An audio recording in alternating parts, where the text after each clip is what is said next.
Marta swept into the kitchen 15 minutes later, looking like she'd stepped off a magazine cover. At 47, she still turned heads. Auburn hair perfectly styled, makeup that could survive a hurricane, and that black dress that cost more than my monthly car payment. "How do I look?" she asked, spinning once. "Like a woman with somewhere important to be," I said, tucking the card into my pocket. "Big client?" "The biggest. This campaign could make my career." She grabbed her keys, kissed my cheek with lips that tasted like lies. "Don't wait up. These creative sessions can run all night." "I'm sure they can." She paused at the door, something in my tone making her glance back. "Everything okay?" "Perfect. Have fun with your creative process." After her car disappeared down Maple Street, I sat at our kitchen table and really looked at my life for the first time in years. The house we'd bought when the kids were small, now echoing with their absence. Ross at Northwestern, Amelia at Duke, both probably wondering why Dad always seemed so tired during their phone calls. The insurance ads I'd been writing for 15 years, each one a slow drain on creativity. The friends who'd gradually stopped calling because Marta made it clear they weren't part of her ever-changing social circle. The man in the mirror who had somehow become invisible in his own life. My phone buzzed. Louise from next door. "Evan? Sorry to bother you, but I saw Marta leave. I've got leftover lasagna if you want company." Louise Chen, 35, divorced, sharp-tongued, and the only person in our neighborhood who still treated me like I had something interesting to say. She'd moved in 2 years ago, and Marta immediately pegged her as desperate and obviously hunting for a husband. "Thanks, Lou, but I'm good. Just catching up on some work." "Work, right? When's the last time you did something just because you wanted to?" That stopped me cold. When was the last time? I couldn't remember. "Rain check?" I said. "Always. But Evan, if you ever want to talk about whatever's eating at you, I make excellent coffee, and I don't judge." After hanging up, I pulled out the card again. Jake's handwriting was bold, confident. The penmanship of a man who'd never doubted his place in the world, unlike me, apparently. I'd met Jake exactly 3 times. Twice at company parties where he'd shaken my hand with the enthusiasm of someone greeting a piece of furniture, and once at a barbecue where he'd spent 20 minutes explaining why my job was becoming obsolete in the digital age, while Marta nodded along like he was delivering the Sermon on the Mount.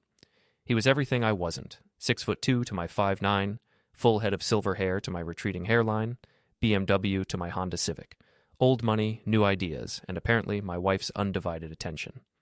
The lake house belonged to his family, some sprawling estate 2 hours north where the agency held their strategic retreats. Marta had been to 4 this year, 4 weekends of team building and creative visioning that always left her glowing with satisfaction and mysteriously unavailable for family dinners. I opened my laptop and did what any self-respecting husband would do in the digital age. I started investigating. Jake's social media was a monument to his own magnificence. Photos from Cabo, his restored '67 Mustang, wine tastings in Napa, charity galas where he posed with local politicians like they were old friends, and there, 3 photos down on his Instagram, was my wife. Not tagged, probably hoping I'd never see it, but unmistakably Marta in that blue sundress I'd bought her for our anniversary. They were standing on a dock, his arm around her waist, both laughing at something hilarious that apparently happened just outside the camera's view. The timestamp showed last weekend, the same weekend she'd told me she was visiting her sister Victoria in Chicago. I called Victoria. "Evan, what a surprise. How's Marta?" "That's what I was calling to ask you. How was her visit last weekend?"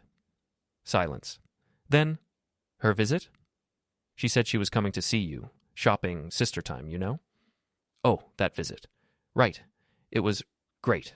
Really great. We had a wonderful time." Victoria had always been a terrible liar. Even worse than Marta, which was saying something. "What did you do? Anything fun?" "We shopped. And talked. Sister stuff. You know how it is." "I do. Well, tell me about the shopping. Where did you go?" "The usual places. You know, the mall." Victoria lived on the Gold Coast. She hadn't been to a mall since the Clinton administration. "Sounds perfect. I'll let you go. Thanks for taking such good care of her." "Any time. She's my sister, you know?" After hanging up, I sat back and laughed. Actually laughed, for the first time in months. Not because anything was funny, but because the whole situation was so perfectly, ridiculously clear. My wife was having an affair with her boss, lying about it with all the skill of a community theater actress, and apparently everyone was in on the joke except me. Well, not everyone. I had a feeling Louise next door might have some interesting observations about Marta's recent behavior. Louise noticed everything, the kind of neighbor who could tell you exactly when each person on the block left for work, came home, and whether they looked happy about it. I grabbed a beer from the fridge and headed to the backyard.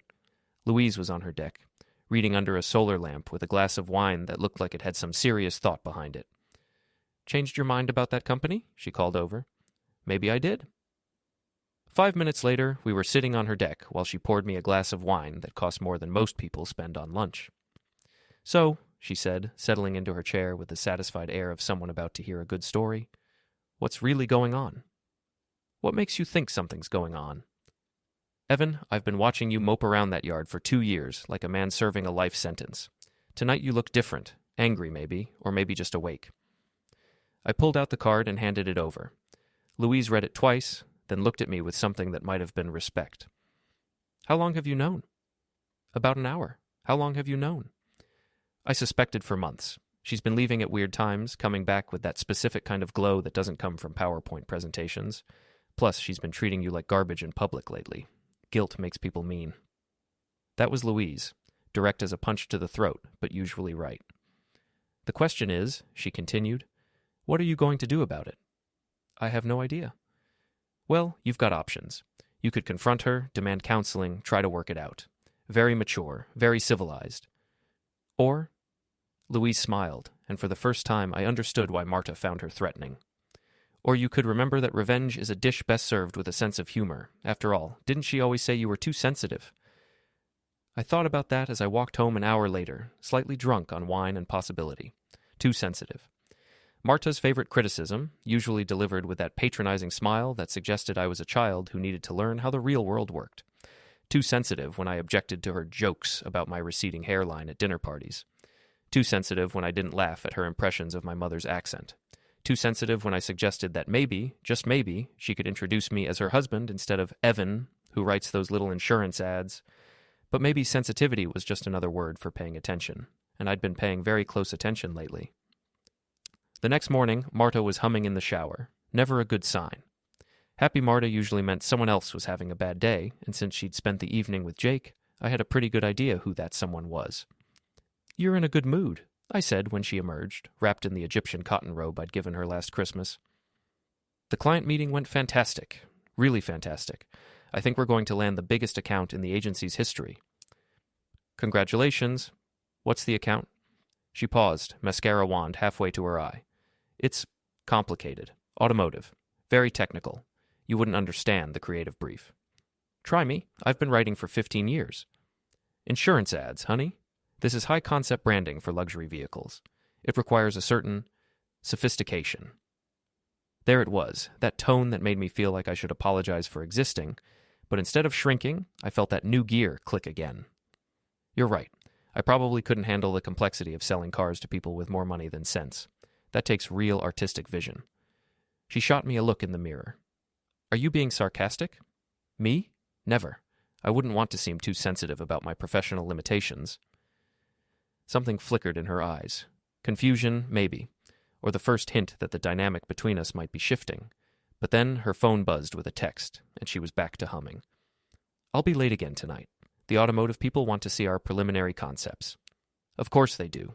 Will Jake be there?" "Jake? Why would you ask about Jake?" "He's your creative director. I assume he'd be involved in the agency's biggest account." "Right. Yes, Jake will be there. Leading the presentation, actually. He's very hands-on with important clients." "I bet he was." After she left, I did something I hadn't done in years. I called in sick to work. Not entirely a lie, since discovering your wife's infidelity does create a certain nausea. Then I drove to Morrison & Associates.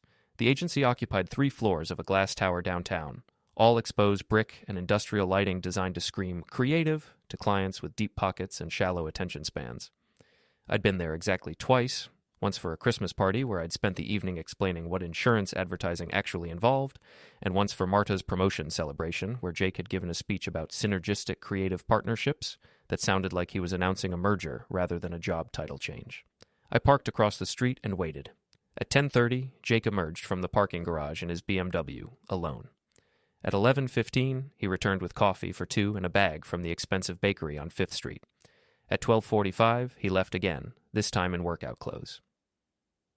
Jake's lunch hour gym routine was apparently well established because the receptionist didn't even look up when I walked into the lobby at one end. Evan Mitchell to see my wife, Marta Mitchell. She's expecting me.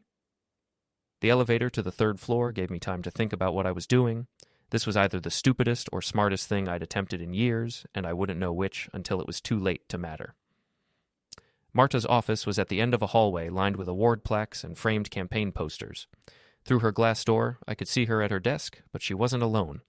Victoria sat across from her, both of them leaning forward in the conspiratorial pose of women sharing secrets. I knocked and walked in before they could compose themselves. "Evan!" Marta jumped like she'd been electrocuted. "What are you doing here?" "Thought I'd take my wife to lunch." "Hello, Victoria?"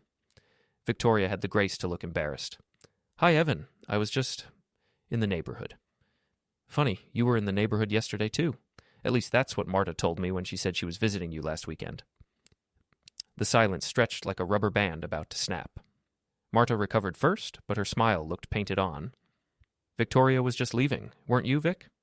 "Right. Leaving. Nice to see you, Evan." After Victoria fled, Marta busied herself shuffling papers that didn't need shuffling.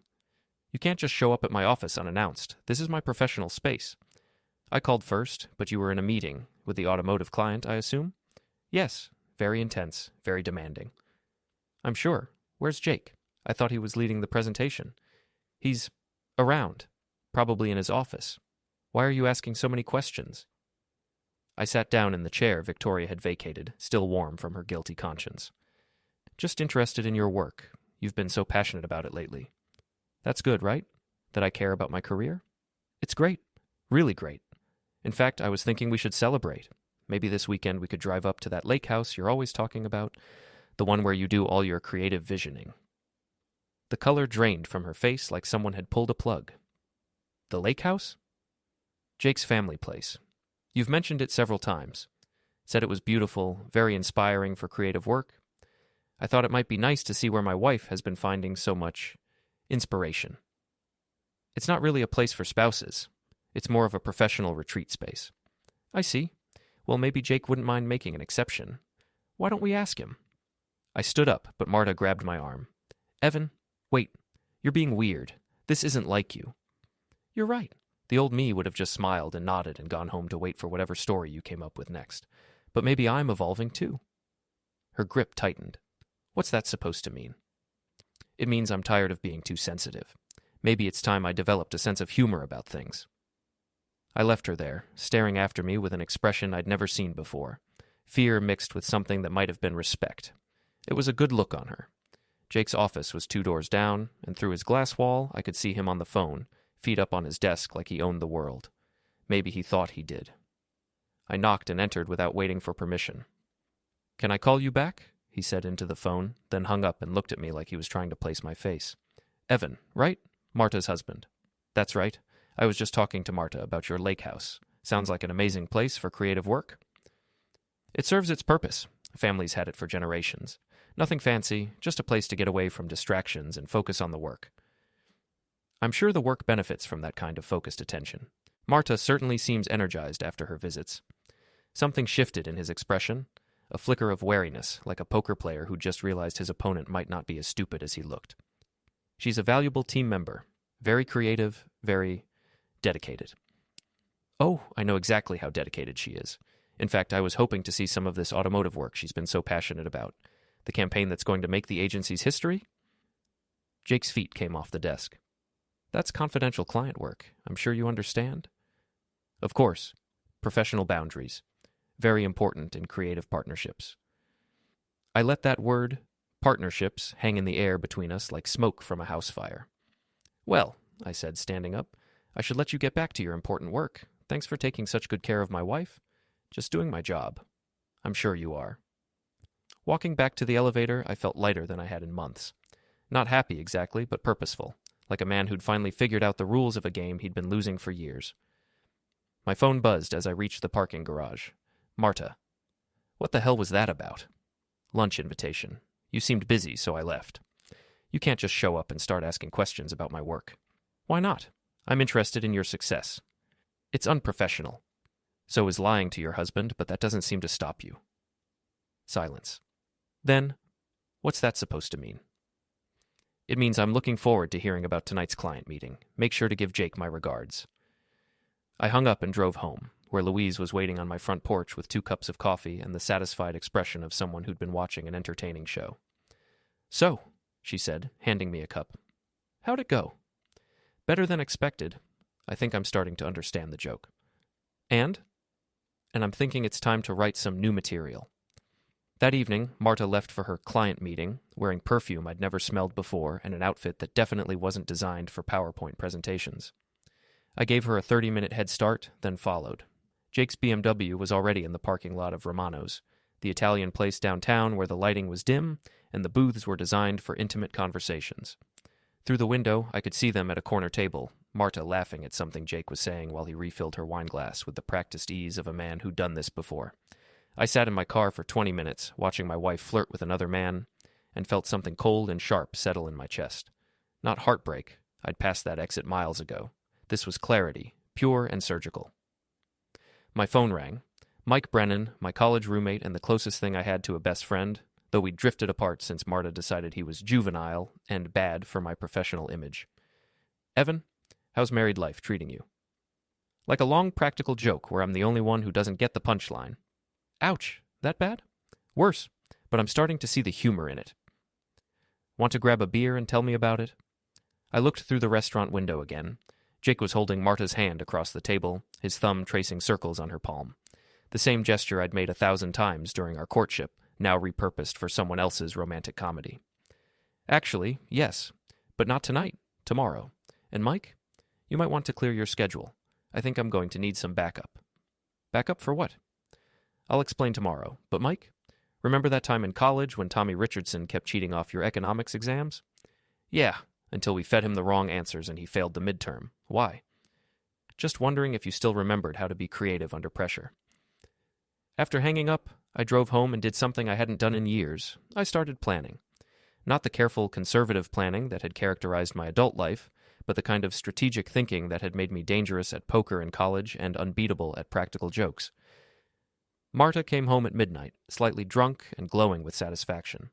She found me in the kitchen, reading at the table with a cup of tea. "You're up late," she said, kicking off her heels. "Couldn't sleep. How was the client meeting?" "Exhausting, but productive. Very productive." "I'm sure it was. Jake seems like the type who really commits to his work." She froze halfway to the refrigerator. "Why do you keep mentioning Jake?" "He's your boss. I'm interested in your professional relationships." "Since when?" "Since I realized I've been taking your career for granted. You're obviously very passionate about your work these days." She pulled out a bottle of water and leaned against the counter, studying my face like she was reading a map to somewhere she'd never been. "Evan, are you feeling okay? You've been acting strange lately." "Strange how?" "I don't know. Different. Like you're angry about something." I closed my book and looked at her, really looked at her for the first time in months. She was still beautiful, still the woman who'd made me forget how to breathe when we met at that gallery opening 24 years ago. But there was something else now, something calculating in her eyes that made me wonder how long it had been there without me noticing. "I'm not angry," I said. "I'm just paying attention." "To what?" "To my life, to my marriage, to the fact that my wife has been lying to me for months." The water bottle slipped from her hand and hit the floor, sending water across the kitchen tiles. We both stared at it for a moment, then she looked back at me with something I'd never seen before. Genuine fear. "I don't know what you think you know. I know about Jake. I know about the lake house. I know about last weekend when you were supposedly visiting Victoria.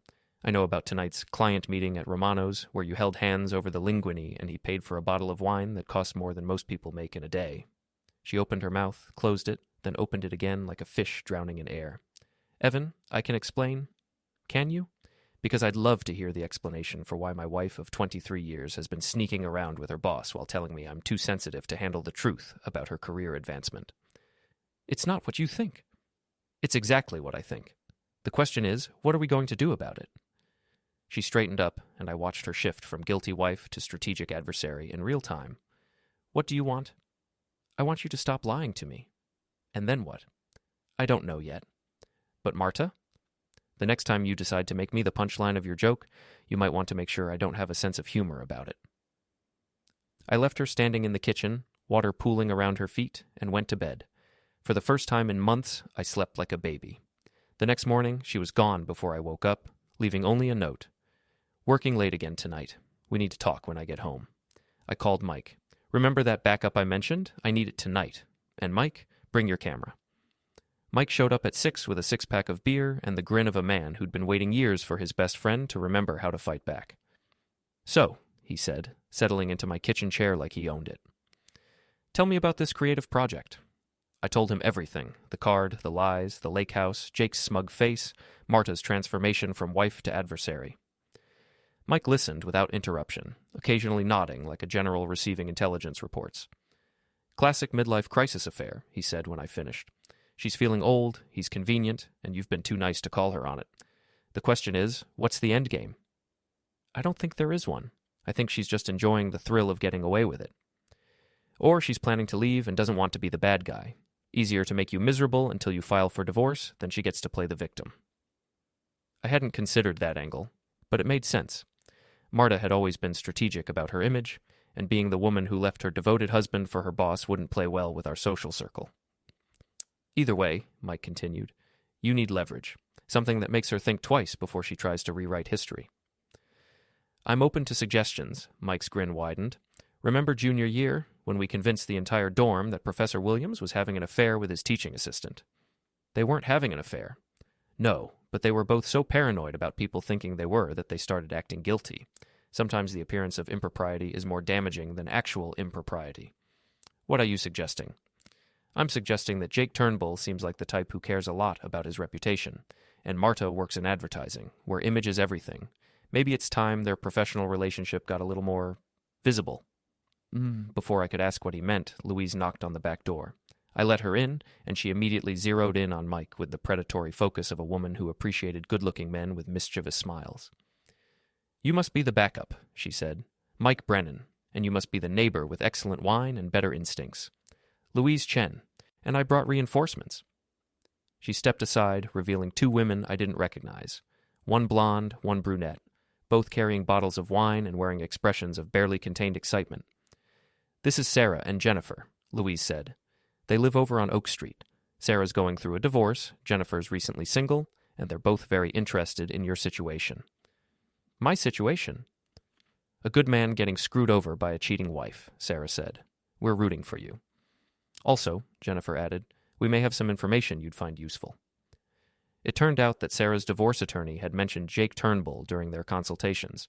Apparently, Jake had been named in 2 other divorce proceedings over the past 5 years. Not as a defendant, just as the other man who'd helped dissolve marriages with wives who worked at Morrison and Associates. He's got a pattern, Sarah explained. Targets married women, usually ones who are feeling undervalued at home, wines them, dines them, makes them feel sophisticated and appreciated. Then, when things get complicated, he moves on to the next one. How do you know all this? Divorce attorneys talk to each other, and women talk to their divorce attorneys. Jake Turnbull's name comes up a lot in conversations about marriage dissolution. Jennifer leaned forward. The thing is, he's never faced any real consequences. The women are too embarrassed to make a fuss, the husbands are too hurt to fight back, and Jake just keeps collecting scalps. Until now, Mike said, raising his beer. Right, Evan? I looked around my kitchen at this unlikely council of war. My college roommate, my neighbor, and 2 women I'd met 10 minutes ago, all united in their determination to help me fight back against a situation I'd been too proud to admit existed.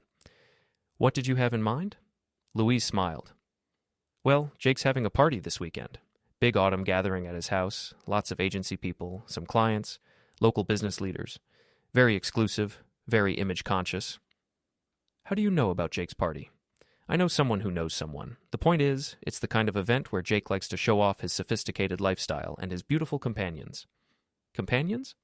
He usually brings a date, someone impressive, someone who makes other men jealous and other women competitive. The pieces clicked into place. He's going to bring Marta. Almost certainly, it's the perfect opportunity for him to parade his latest conquest while maintaining plausible deniability about their relationship. Sarah leaned back in her chair. Unless, of course, something happened to disrupt that plan. Like what? Mike and Louise exchanged glances, and I realized they'd been planning this longer than I'd thought. Like you showing up, Mike said.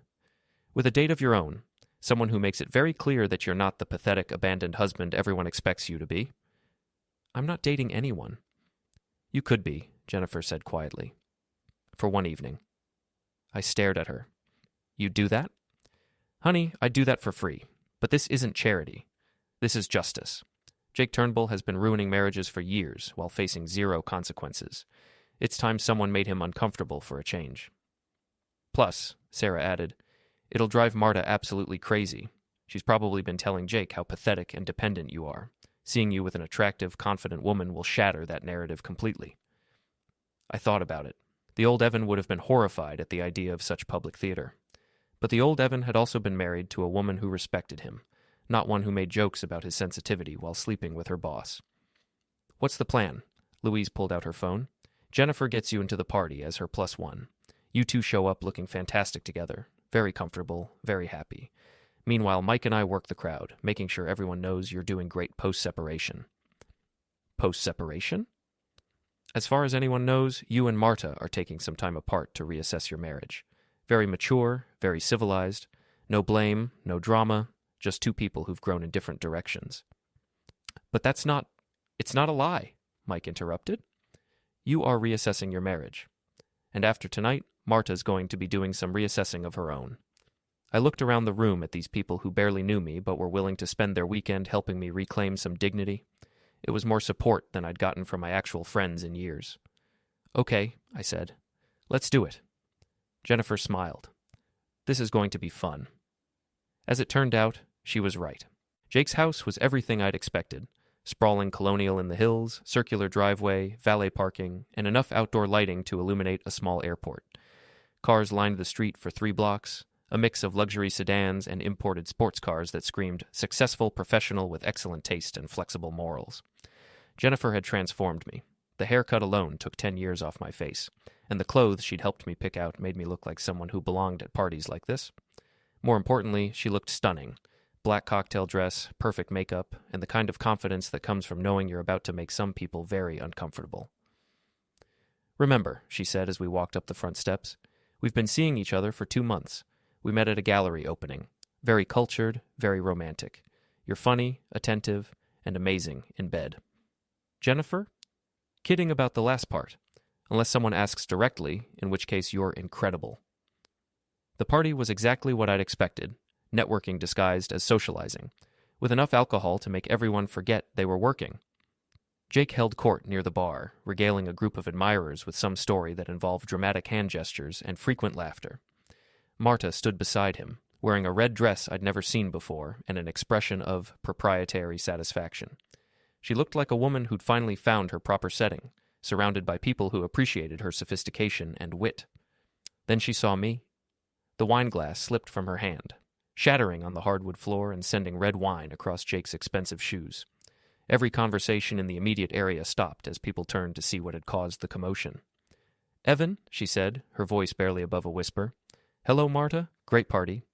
I turned to Jake, who was staring at me like I was a ghost at his birthday celebration. Jake, thanks for having us. This is Jennifer Walsh. Jennifer, meet Jake Turnbull and my wife, Marta. Jennifer stepped forward with a smile that could have melted steel. So nice to meet you both. Evan's told me so much about you. Has he? Marta said, her voice flat as a blade. Oh, yes. He's very proud of your career success. And Jake, your reputation precedes you. Everyone in town knows about your creative vision. Jake had recovered enough to shake Jennifer's hand, but his eyes kept flicking between her and me like he was trying to solve a puzzle with missing pieces. I didn't realize Evan would be here tonight, he said. Why wouldn't he be? He's part of the community, isn't he? Very well respected in his field. Insurance advertising, Marta said with just enough condescension to make her point. Creative communication, Jennifer corrected smoothly. It takes real talent to make complex financial products accessible to ordinary people. Very democratic, very honest. Not everyone can do that kind of work. The implication hung in the air, that Jake's luxury car campaigns were somehow less honest, less democratic, less real than my insurance ads. It was a small dig, but perfectly placed. Well, Jake said, clearly wanting to change the subject, let me introduce you to some people. Actually, I said, we should probably find Louise and Mike. They're here somewhere. Marta's head snapped up. Louise is here. Of course. We're all friends now. She's been incredibly supportive during this transition period. Transition period? Jennifer slipped her arm through mine. Evan's been so mature about everything. Not every man would handle a marital separation with such grace. I watched the color drain from Marta's face. Separation? Nothing dramatic, I said. Just some time apart to figure things out. Very civilized. I'm sure you understand. Sometimes people grow in different directions. But we're not separated, aren't we? You've been staying late at work. I've been exploring new social connections. We barely see each other anymore. What would you call it? Jake was looking between us like a spectator at a tennis match, clearly wishing he was anywhere else. Other guests had started to notice the tension, conversations dropping to whispers as people strained to hear what was happening. I think there's been a misunderstanding, Marta said, her voice tight with control. Has there? Because from where I'm standing, everything looks pretty clear. You're here with Jake, I'm here with Jennifer. Everyone's exactly where they want to be. Evan, can I speak with you privately? I don't think that's appropriate, Jennifer said before I could answer.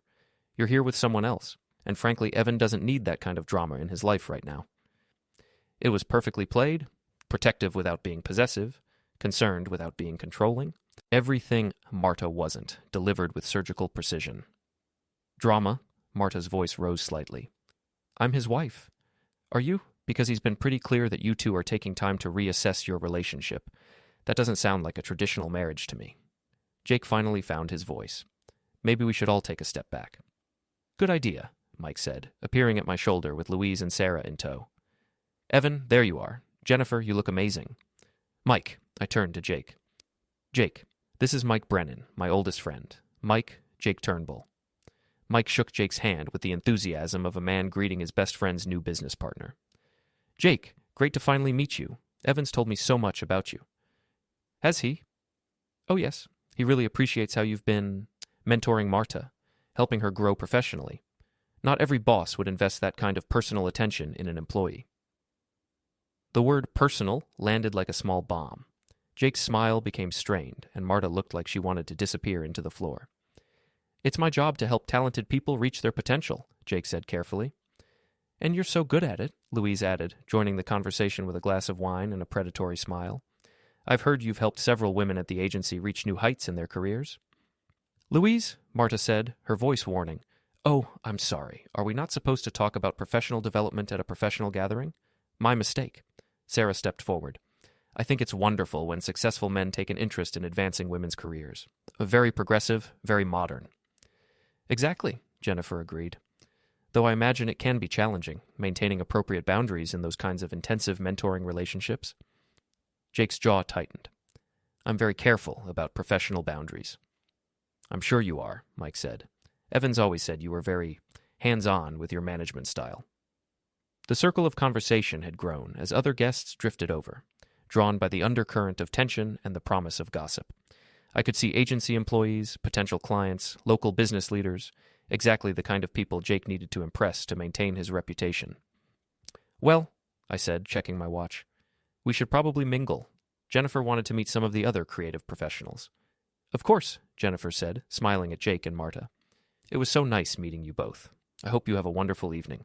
As we walked away, I could hear the whispered conversation starting behind us, the kind of speculative gossip that would spread through the professional community like wildfire by Monday morning. How do you feel? Louise asked as we found a quiet corner near the windows. Like I just remembered how to breathe, I said. Good, Mike said, raising his glass, because the night's just getting started. He was right. By the time we left 2 hours later, half the party knew that Evan Mitchell was handling his marital separation with remarkable maturity, that he was dating an impressive woman who clearly adored him, and that Jake Turnbull's relationship with his married employee seemed unusually close for a professional mentorship. More importantly, Marta spent the entire evening watching me laugh and flirt and enjoy myself with people who treated me like I mattered. For the first time in years, I wasn't the punchline of anyone's joke. I was the one writing the material. Marta was waiting in our kitchen when I got home at midnight, still wearing the red dress but looking like she'd aged 10 years since the party. Her makeup was smudged, her hair disheveled, and her hands shook slightly as she poured herself a glass of wine. We need to talk, she said without looking up. Do we? I thought we'd said everything we needed to say at the party. What the hell was that, Evan? What were you trying to prove? I loosened my tie and sat down across from her, feeling calmer than I had in months. I wasn't trying to prove anything. I was just having a good time with friends. Friends? You barely know those people. I know them better than I know you, apparently. She flinched like I'd slapped her. That's not fair. Isn't it? When did you become someone who lies about visiting your sister so you can spend weekends with your boss? When did you become someone who makes jokes about your husband's sensitivity while sneaking around behind his back? It's not what you think? It's exactly what I think. The question is, what happens now? She stared into her wine glass like it might contain answers. I don't know.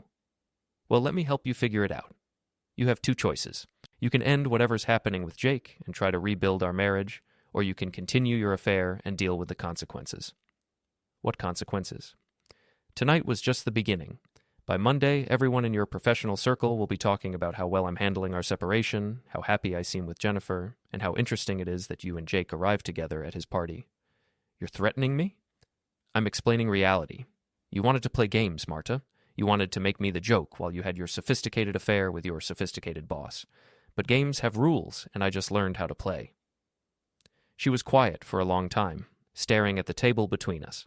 When she finally looked up, there were tears in her eyes. I never meant for this to happen. Which part?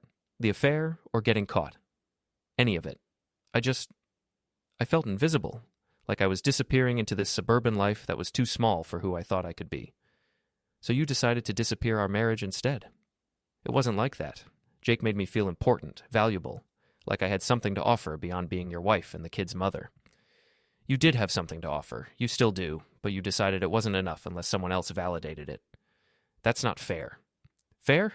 You've been lying to me for months while making me feel like I was too sensitive to handle the truth about your career.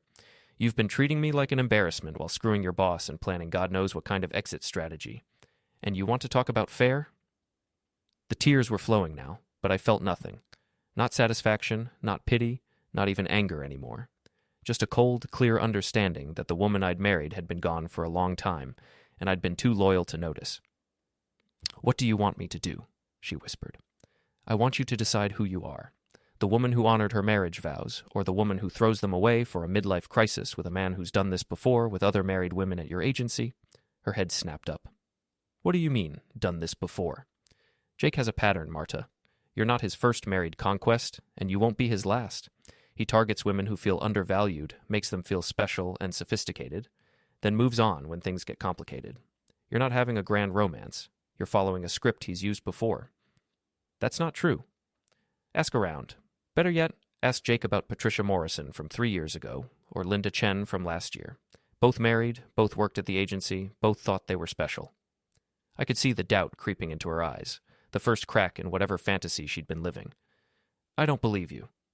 You don't have to, but you might want to ask yourself why a 50-year-old bachelor with Jake's resources is interested in a 47-year-old married woman with 2 kids and a mortgage. What exactly are you bringing to his life that he can't get from someone younger and less complicated? It was cruel, but it was also true. And sometimes the truth is the cruelest thing you can offer someone who's been living on lies. I'm going to bed, she said, standing up unsteadily. We can talk about this tomorrow. Actually, I'm going to Mike's. I think we both need some space to figure out what we want. Evan, wait. No, Marta. I've been waiting for months while you figured out how to be married and have an affair at the same time. Now it's your turn to wait while I figure out what I want to do with the rest of my life. I packed a bag while she sat on our bed, watching me with the stunned expression of someone who just realized the game had changed without warning. This isn't over, she said as I headed for the door. You're right, I replied, but it's not what it was either, and it's never going back to what it was. Mike's couch was comfortable, his whiskey was excellent, and for the first time in months, I slept without dreaming about jokes I didn't understand. The next morning, my phone rang at 7 a.m. Jake Turnbull, calling from what sounded like his car. We need to talk, he said without preamble. Do we? Meet me at Starbucks on 5th Street in 30 minutes. I don't think so, Jake. If you have something to say it now. This is getting out of hand. Last night was unfortunate. For everyone involved? Was it? I had a great time. You know what I mean. People are talking. Are they? About what? About Marta and me. About you and that woman. About things that are nobody's business. Funny, I thought professional relationships were everyone's business in your industry. Isn't that why you have all those networking events and client dinners? This is different, and you know it. Is it? Because from where I'm sitting, it looks like you're worried about your reputation, and maybe you should be. There was a long pause. Then, what do you want? I want you to stay away from my wife. And if I don't, Then you'll find out exactly how creative I can be when I put my mind to it. And Jake, I've got a lot more to lose than you do, which makes me a lot more dangerous." I hung up and poured myself another cup of coffee. Mike emerged from his bedroom, looking like he'd slept better than he had in years. "How do you feel?" he asked. "Like I just remembered who I used to be." "Good, because I have a feeling you're going to need him." He was right. The war was just beginning, and I was finally ready to fight,